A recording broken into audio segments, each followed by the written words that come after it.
वैसे जरूरी नहीं है, लेकिन वीडियो को लाइक या फिर डिसलाइक करने की कोशिश जरूर किया करें। तो जैसे इस मूवी का स्टार्ट होता है, हमें मूवी का मेन कैरेक्टर सियोंग दिखाया जाता है और उसके बेटे का बर्थडे होता है। इसीलिए सियोंग की मदर उसे कुछ पैसे देती है ताकि वो अपने बेटे को डिनर पर ले जा सके। लेकिन अब सियोंग को और पैसों की जरूरत होती है, तो इसीलिए वो अपनी मदर का एटीएम कार्ड चुरा लेता है। इसके बाद वो अपनी मदर के सारे पैसे चुरा लेता है और पैसों को वो लगा देता है हॉर्स राइडिंग में, और इस गेम में वो 4 मिलियन वॉन जीत जाता है। अब सियोंग ने एक कंपनी से बहुत सारे पैसे उधार ले रखे थे, तो इसीलिए वही लोग उसके पीछे पड़ जाते हैं। इसके बाद वो सियोंग को पकड़ ही लेते हैं और वो उसे काफी मारते हैं। और जब सियोंग उनके पैसे लुटाने के लिए अपने पॉकेट्स चेक करता है, तो वो देखता है कि उसके पास तो पैसे हैं ही नहीं, यानी वो वाले पैसे जो उसने हॉर्स राइडिंग में जीते थे। और तब उसे याद आता है कि जब वो इन लोगों से बचकर भाग रहा था तो वो एक लड़की से टकरा गया था, तो जरूर उसी लड़की ने ही उसकी जेब काट ली। अब क्योंकि सियोंग के पास पैसे तो होते ही नहीं, तो इसीलिए वो लोग उसे 1 महीने का और टाइम देते हैं जिसमें कि वो उनके पैसे लुटा दे। इसके बाद सियोंग कुछ पैसों का अरेंज करता है और अपने बेटे को डिनर पर ले जाता है। इसके बाद सियोंग जल्दी से स्टेशन पर पहुंचता है, लेकिन अनलकीली उसकी ट्रेन तो मिस हो गई थी। और जब सियोंग वहां पर बैठकर ट्रेन के आने का वेट कर रहा था कि तभी अचानक से उसके पास एक आदमी आता है, और ये अननोन पर्सन था, यानी सियोंग उसके बारे में कुछ नहीं जानता था। फिर वो अननोन पर्सन सियोंग को कहता है कि मैं तुम्हारे साथ एक गेम खेलना चाहता हूँ। वो सियोंग को कहता है कि अगर तुम इस गेम में जीत गए तो मैं तुम्हें 1 लाख वॉन दूंगा। तब इतने सारे पैसों का सुनकर सियोंग ये गेम खेलने के लिए एग्री हो जाता है। इसके बाद सियोंग काफी मार खाने के बाद ये गेम जीत जाता है, यानी वो 1 लाख वॉन हासिल कर लेता है। इसके बाद वो अननोन पर्सन सियोंग को एक कार्ड देता है, ये कहते हुए कि अगर तुम और पैसे जीतना चाहते हो तो इस कार्ड पर जो नंबर लिखा हुआ है उस पर कांटेक्ट करना। इसके बाद सियोंग जब अपने घर जाता है तो उसकी मदर उसे कहती है कि तुम्हारी बेटी अगले साल अपने स्टेप फादर के साथ यूएस में शिफ्ट हो रही है। यहाँ पर हमें ये पता चलता है कि सियोंग की डिवोर्स हो गई है और उसकी वाइफ ने दूसरी शादी भी कर ली है। लेकिन सियोंग कभी भी ये नहीं चाहता था कि उसकी बेटी उससे दूर जाए, लेकिन उसे बहुत सारे पैसे चाहिए होते हैं अपनी बेटी की कस्टडी वापस लेने के लिए, तो इसीलिए सियोंग उस कार्ड वाले नंबर पर कॉल करता है। इसके बाद सियोंग को एक गाड़ी में लाया जाता है जहाँ पर और भी लोग थे, लेकिन फिर उन सारे लोगों को बेहोश कर दिया जाता है। और जब उन सब लोगों की आँख खुलती है तो वो खुद को एक फैसिलिटी में पाते हैं जहाँ टोटल 456 लोग थे, और वो वहाँ पर एज अ प्लेयर थे क्योंकि उन सबको एक यूनिफॉर्म भी पहनाया हुआ था। इस फैसिलिटी का होस्ट यानी लीडर एक आदमी था जो कि फ्रंट मैन था वहाँ पर, और वो सब पर नजर रख रहा था। अब यहाँ पर एक कॉमन चीज थी कि जितने भी लोगों को वहाँ पर लाया गया था उन सब ने कर्जे लिए हुए थे बहुत ज्यादा। सियोंग वहाँ पर प्लेयर नंबर 1 से मिलता है जो कि एक बूढ़ा आदमी था। उस बूढ़े आदमी को ब्रेन ट्यूमर था, यही वजह थी कि वो यहाँ पर आया था क्योंकि उसकी लाइफ तो वैसे भी खत्म ही होने वाली थी। इसके बाद वहाँ पर 2 प्लेयर्स जिनमें लड़के का नाम साइबियोक और लड़के का नाम जैक होता है, उनके बीच फाइट होती है। अब यहाँ पर साइबियोक वही लड़की थी जो सियोंग के पैसे लेकर भाग गई थी, यानी उसी ने उसकी जेब काटी थी। सियोंग तो उसे देखते ही पहचान लेता है, इसीलिए वो अपने पैसे मांगने के लिए उसके पास जाता है। तभी वहाँ पर कुछ गार्ड्स आ जाते हैं जिन्होंने पिंक कलर का यूनिफॉर्म पहना था और उनके फेस अच्छी तरह से कवर्ड थे। गार्ड्स उन सभी प्लेयर्स को बताते हैं कि तुम्हें यहाँ पर टोटल 6 गेम्स खेलनी होगी और जो इस गेम का विनर होगा उसे बहुत सारे पैसे मिलेंगे। इसके बाद उन सबसे एक कॉन्ट्रैक्ट पर साइन करवाया जाता है, और इस कॉन्ट्रैक्ट के 3 मेन रूल्स थे। पहला रूल ये कि कोई भी प्लेयर अपनी मर्जी से गेम को छोड़कर नहीं जा सकता। दूसरा रूल ये होता है कि जो भी प्लेयर खेलने से मना करेगा तो उस प्लेयर को एलिमिनेट कर दिया जाएगा, और उनके मुताबिक एलिमिनेट का मतलब क्या था ये तो हम आगे ही जानेंगे। गेम का तीसरा रूल ये था कि अगर मेजोरिटी इस गेम को खेलना नहीं चाहती तो वो इस गेम को छोड़कर जा सकते हैं। इसके बाद उन सबको गेम के लिए ले जाया जाता है। अब यहाँ पर सियोंग अपने क्लासमेट सैंगो से भी मिलता है जो कि उसे बचपन से जानता था। सियोंग उसे वहाँ पर देखकर काफी हैरान होता है क्योंकि वो तो किसी बिजनेस के लिए आउट ऑफ कंट्री चला गया था। अब पहले गेम के लिए वहाँ पर एक काफी बड़ी डॉल थी, और इस गेम का रूल काफी सिंपल था, और वो ये था कि डॉल जब भी गाना गाएगी उन सबको आगे बढ़ना है, और जैसे ही वो गाना गाना बंद करेगी तो उन सबको रुक जाना है और मूव नहीं करना है, और अगर कोई हिल गया तो उसे एलिमिनेट कर दिया जाएगा। अब स्टार्टिंग में तो ये सब कुछ उन्हें किसी प्रैंक की तरह लग रहा था, लेकिन जब एक लड़का हिल जाता है तो उसे शूट करके मार दिया जाता है, और यही होता है एलिमिनेट का मतलब, यानी उन्हें मार दिया जाएगा। अब ये देखकर वो सारे लोग काफी घबरा जाते हैं, और उन्हें पता चल चुका था कि वो खतरे में है, इसीलिए लोग डरते हुए पैनिक करते हुए इधर उधर भागने लगते हैं।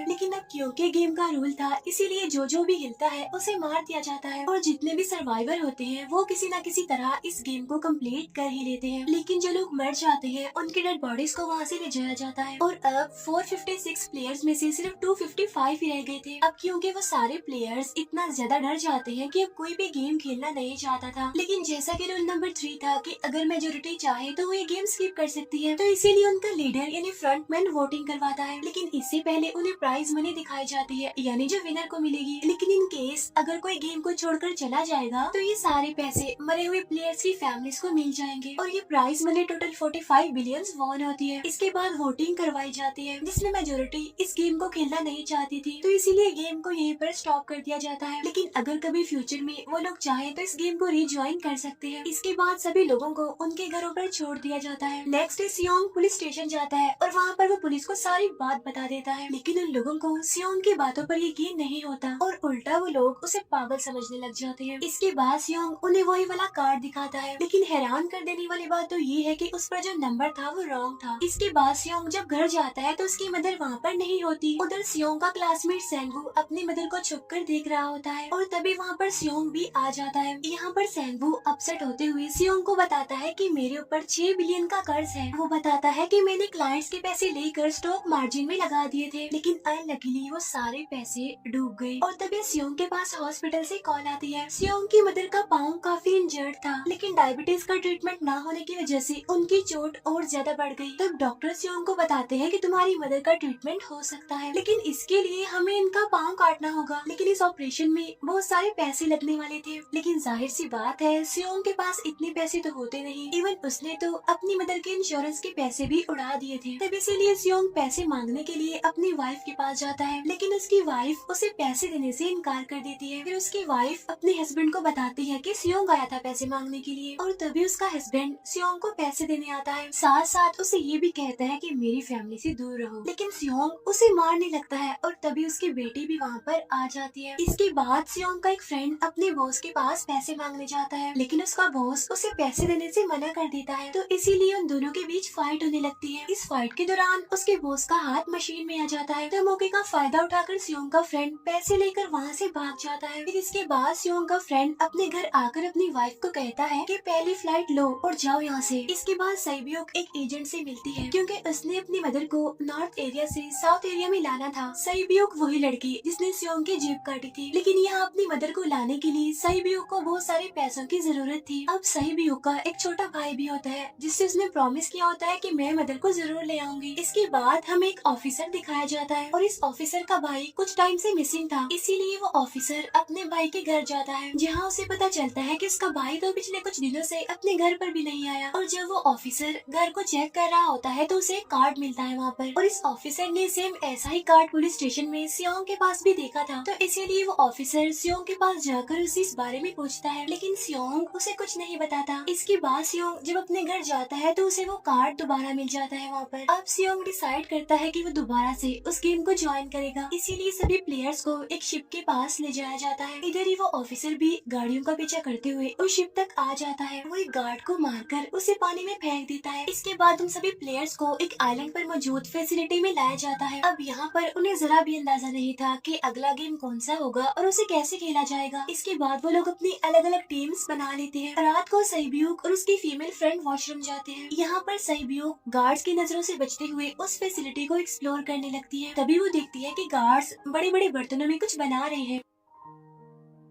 लेकिन अब क्योंकि गार्ड्स को शक हो जाता है तो ये गार्ड वॉशरूम्स को चेक करने के लिए आता है, लेकिन तब तक सईब्योक वापस आ चुकी थी। इसके बाद सईब्योक अपनी फीमेल फ्रेंड को सारी बात बता देती है जो उसने देखा था, लेकिन यहाँ पर सेंगवू उन दोनों की बातें सुन लेता है और वो इस बारे में सईब्योक से पूछता है, जिस पर सईब्योक बताती है कि वो बड़े बड़े बर्तनों में कुछ पका रहे थे। इसके बाद उन सभी प्लेयर्स को प्ले ग्राउंड में लाया जाता है, जहाँ पर उनके सामने 4 शेप्स थी। 4 शेप्स में से उन्होंने किसी एक शेप को चूज करना था। अब यहाँ पर सेंगवू को पता चल जाता है है कि गेम क्या है और क्या करना है हमें। सेंगो सियोंग को बताता है कि सबने अलग अलग शेप्स को चुनना है। इसके बाद हम सभी को एक छोटा सा बर्तन दिया जाता है जिसमें की शेप्स बनी होती है। अब गेम उनकी ये होती है कि उन्होंने किसी तरह उस शेप को बाहर निकालना है बगैर डैमेज किए। लेकिन अगर शेप जरा से भी खराब हो गई तो उन्हें एलिमिनेट कर दिया जाएगा, यानी मार दिया जाएगा। अब यहाँ पर सेंगो तो इजिली उस शेप को निकाल लेता है, लेकिन सियोंग इतना ज्यादा घबरा जाता है कि उसकी हालत खराब होने लगती है। लेकिन फिर वो किसी न किसी तरह करके इस गेम को भी जीत लेता है। इसके बाद उन सबको वापस से रूम में लाया जाता है। अब यहाँ पर 187 प्लेयर्स वापस आए थे, जिनमें से अब सिर्फ 108 ही रह गए थे। इसके बाद उन सबको खाने के लिए ले जाया जाता है, लेकिन खाने की वजह से जैंग की एक लड़के से फाइट हो जाती है, जहाँ पर जैंग उस लड़के को इतना ज्यादा मारता है कि वो मौके पर ही मर जाता है। इधर ही हम देखते हैं कि उन प्लेयर्स में से एक डॉक्टर होता है जो गार्ड्स के साथ मिलकर मरे हुए लोगों के ऑर्गन्स निकाल कर उन्हें चाइनीज को बेचने का काम करता है। इसीलिए जब भी डेड बॉडीज को ले जाया जाता है तो वो डेड बॉडीज को गायब कर लेते हैं, क्योंकि ये सब कुछ एक प्लान के अकॉर्डिंग चल रहा था, क्योंकि ये सारा कुछ फ्रंट मैन से छुप कर हो रहा था। यही वजह थी कि कंट्रोल रूम में भी उन्होंने अपना ही एक आदमी बिठाया हुआ था जो कि उन लोगों की सारी वीडियो फुटेज डिलीट कर देता था। और गार्ड्स तो डॉक्टर को गेम के बारे में पहले ही बता देते थे ताकि वो सरवाइव कर सके। यहाँ पर एक गार्ड उसी प्लेयर डॉक्टर को बताता है कि आज हमने प्लेयर्स को जानबूझकर खाना कम दिया है ताकि वो आपस में लड़ने लगे, जिससे होगा ये कि सारे वीक प्लेयर्स गेम से आउट हो जाएंगे। साथ ही गार्ड डॉक्टर को अपनी अगली गेम के बारे में बता देता है। अब 30 मिनट के बाद वहाँ पर लाइट्स ऑफ होने वाली थी। अब यहाँ पर सेंगवू को पता था कि सियोंग की टीम जरूर कोई उल्टा काम करेगी, इसीलिए वो उस टीम को अपने पास बुलाकर उन्हें रिलैक्स रहने के लिए कहता है। उधर वो जो डॉक्टर प्लेयर होता है वो जैंग की टीम में शामिल हो जाता है। यहाँ पर डॉक्टर जैंग को बता देता है कि अगला गेम क्या होने वाला है। इसके बाद लाइट्स ऑफ हो जाती है और जैंग अपनी टीम के साथ मिलकर बाकी सभी को मारने लगता है। जैंग एक लड़की को मारकर सैब्यू को मारने जाता है, लेकिन तभी सियोंग उसे बचा लेता है। इसके बाद गार्ड्स वहाँ पर आकर उन सभी को रोक लेते हैं और अब टोटल 80 लोग रह गए थे। इसके बाद उन सभी को तीसरे गेम के लिए ले जाया जाता है और यहाँ पर उन्हें 10-10 प्लेयर्स की एक टीम बनाने के लिए कहा जाता है और वो लोग ऐसा ही करते हैं, अपनी अपनी टीम बना लेते हैं। अब क्योंकि जैंग को अगले गेम के बारे में पहले ही पता होता है, इसीलिए वो सैब्यू की फीमेल फ्रेंड को अपनी टीम में नहीं रखता और वो अपनी टीम में सिर्फ मर्दों को ही रखता है। इसके बाद सेंगवू भी अपनी एक टीम बना लेता है। अब क्योंकि उन्हें एक प्लेयर की जरूरत थी तो इसीलिए सैब्यू की फीमेल फ्रेंड उनकी टीम में शामिल हो जाती है और ये गेम असल में टग ऑफ वॉर का होता है, यानी उन्होंने अपने सामने वाले टीम को नीचे गिराना था। इसके बाद गेम स्टार्ट हो जाती है और जैंग की गेम बड़ी आसानी से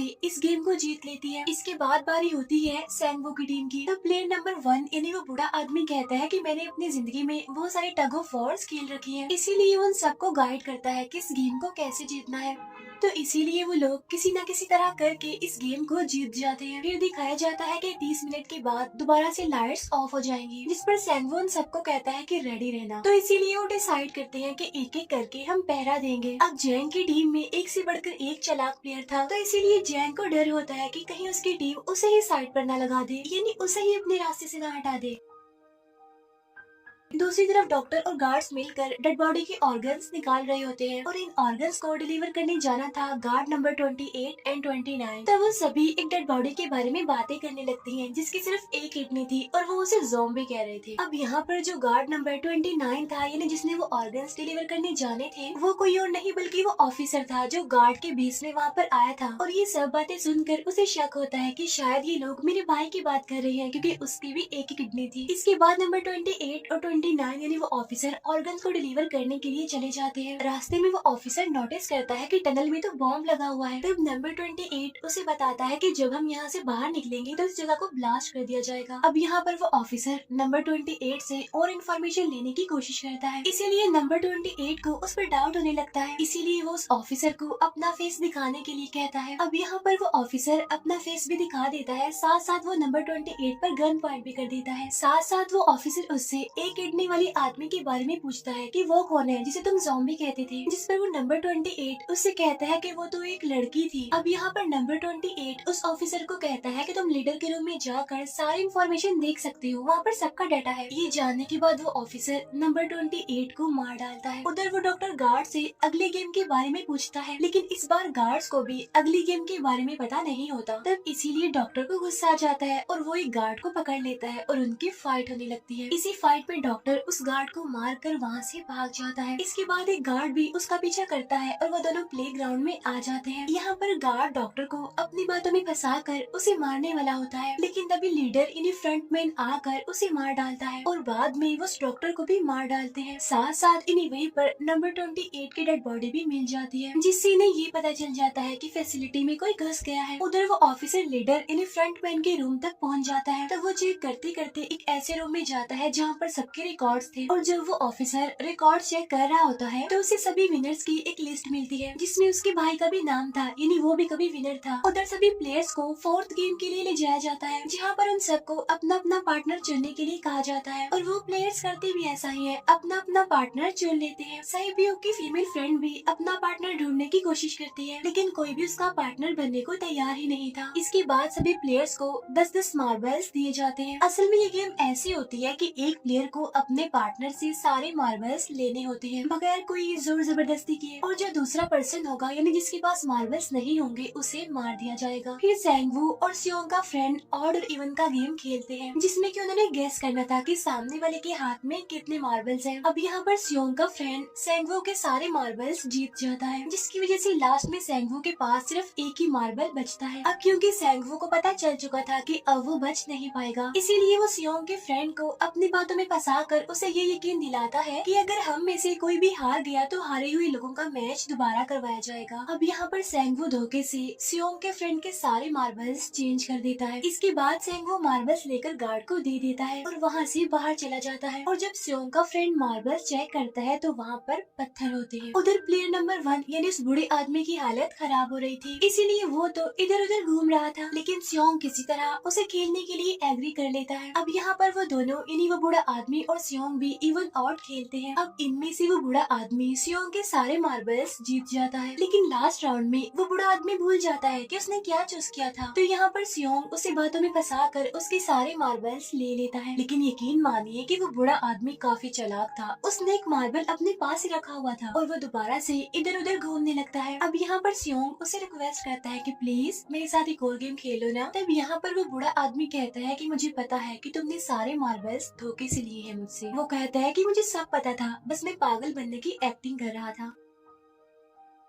तभी ये सुनकर सियोंग को उस पर तरस आ जाता है और वो उसे ही सारे मार्बल्स दे देता है। उसके बाद साइब्यूक और उसकी फीमेल फ्रेंड भी गेम खेल रहे होते हैं। उनकी गेम ये होती है कि जो मार्बल्स को दीवार के ज्यादा करीब फेंकेगा वो ही जीतेगा। पहले साइब्यूक अपने मार्बल्स फेंकती है, लेकिन जब साइब्यूक की फ्रेंड की बारी आती है तो वो अपने सारे मार्बल्स फेंक देती है। लेकिन जब साइब्यूक ये देख लेती है तो वो अपने फ्रेंड को दोबारा फेंकने के लिए कहती है, जिस पर उसकी फ्रेंड कहती है कि नहीं साइब्यूक, मैं बिल्कुल अकेली हूँ, मेरे पीछे तो कोई भी नहीं है, लेकिन अगर तुम्हें कुछ हो गया तो ये अच्छी बात नहीं है, तुम्हारे पीछे तुम्हारा छोटा भाई है, तुम्हारा वेट कर रहा है वो। और इसी वजह से साइब्यूक की फ्रेंड को मार दिया जाता है। इसके बाद उन सबकी डेड बॉडीज को वहाँ से ले जाया जाता है। इसके बाद वो सब वापिस से रूम में आ जाते हैं। यहाँ पर जैंग देखता है कि साइब्यूक की वो वाली फ्रेंड तो अभी तक जिंदा है, जो कि बड़ी आराम से बैठी हुई थी। अब यहाँ पर हमें पता चलता है कि साइब्यूक की ये वाली फ्रेंड जैंग की भी फ्रेंड थी, लेकिन अब क्योंकि उन दोनों के बीच किसी बात को लेकर क्लैश चल रहा था तो इसीलिए जैंग की वो फ्रेंड उसे बुली करने लगती है। इसके बाद फ्रंटमैन को एक डेड बॉडी के पास उस ऑफिसर का आईडी कार्ड मिल जाता है। तभी फ्रंटमैन को पता चलता है कि उसके सारे वीआईपीज आ चुके हैं, तो इसीलिए फ्रंटमैन उन्हें लेने के लिए चला जाता है। फिर सारे वीआईपीज को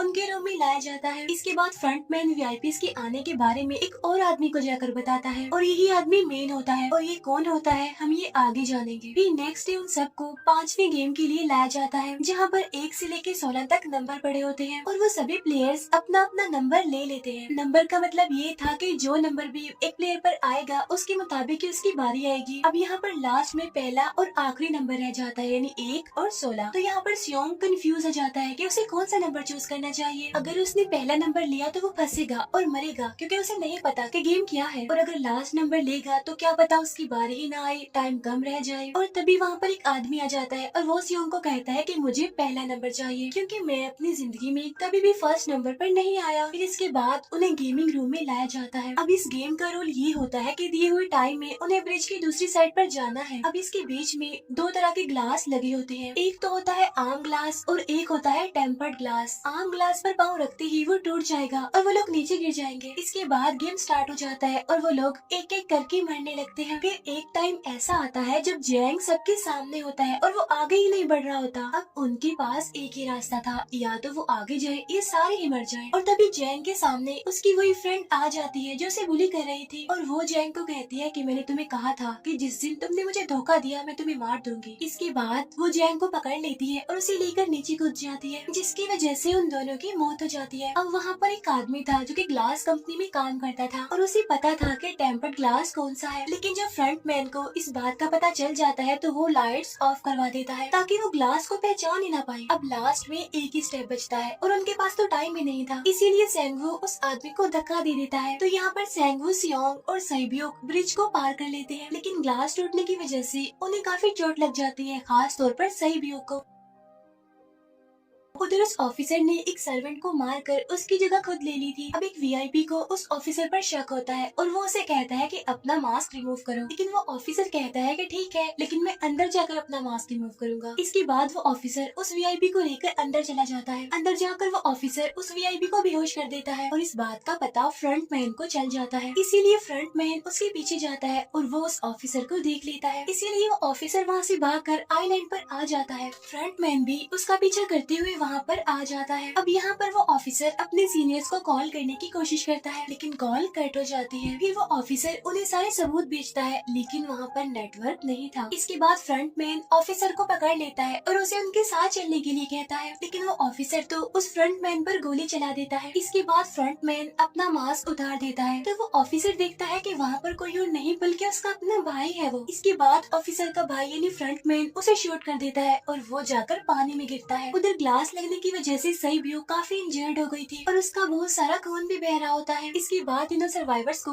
डिनर के लिए ले जाया जाता है और उनके पास एक एक नाइफ भी रख दिया जाता है, मतलब रात में उन तीनों में से कोई भी एक दूसरे को मार देगा। तभी सियोंग नोटिस करता है कि सैब्योक की हालत काफी खराब है, इसीलिए वो सैब्योक को कहता है कि फिक्र मत करो, हम दोनों साथ हैं और इस गेम में हम दोनों मिलकर सेंगवू को हरा देंगे। इसके बाद हम दोनों यहाँ से बाहर निकल जाएंगे और पैसों को आधा आधा डिवाइड कर लेंगे। सैब्योक उसे बताती है कि मेरा एक छोटा भाई है जिसे मैं ऑर्फनेज में छोड़कर आई हूँ, और अगर हम दोनों में से कोई भी जिंदा बचकर बाहर जाएगा तो उसे उन दोनों की फैमिलीज का ख्याल रखना होगा। अब सैब्योक की हालत काफी खराब थी, उसे डॉक्टर की जरूरत थी, इसीलिए सियोंग कोई मदद लाने के लिए जाता है, लेकिन जब तक वो वापस आता है तब तक सेंगवू सैब्योक को मार चुका था। फिर नेक्स्ट डे उन दोनों को गेम नंबर 6 यानी लास्ट गेम के लिए ले जाया जाता है। गेम का रोल बड़ा ही सिंपल था कि मार दो या मर जाओ, और इस गेम का नाम होता है स्क्विड गेम। इसके बाद गेम स्टार्ट हो जाती है और उन दोनों के बीच काफी फाइट होती है, लेकिन लास्ट में सेंगवू की हालत खराब होने लगती है। तभी सियोंग कहता है कि मैं इस गेम को रोकना चाहता हूँ, और तभी सियोंग सेंगवू को उसके साथ चलने के लिए कहता है, लेकिन सेंगवू तो अपने आप को ही मार डालता है, जिसकी वजह से सियोंग गेम जीत जाता है। फिर फ्रंट मैन सियोंग को कहता है कि तुम बहुत अच्छा खेले, लेकिन मुझे इसकी उम्मीद नहीं थी। इसके बाद सियोंग को उसके घर पर छोड़ दिया जाता है और उसके पास एक एटीएम कार्ड भी था, और जब सियोंग उस एटीएम कार्ड को जाकर चेक करता है तो वो दिखता है कि सारे पैसे उसके अकाउंट में भेज दिए जाते हैं। इसके बाद सियोंग अपने घर जाता है, लेकिन तब तक उसकी मदर की डेथ हो जाती है। इसके बाद हमें 1 साल बाद का सीन दिखाया जाता है,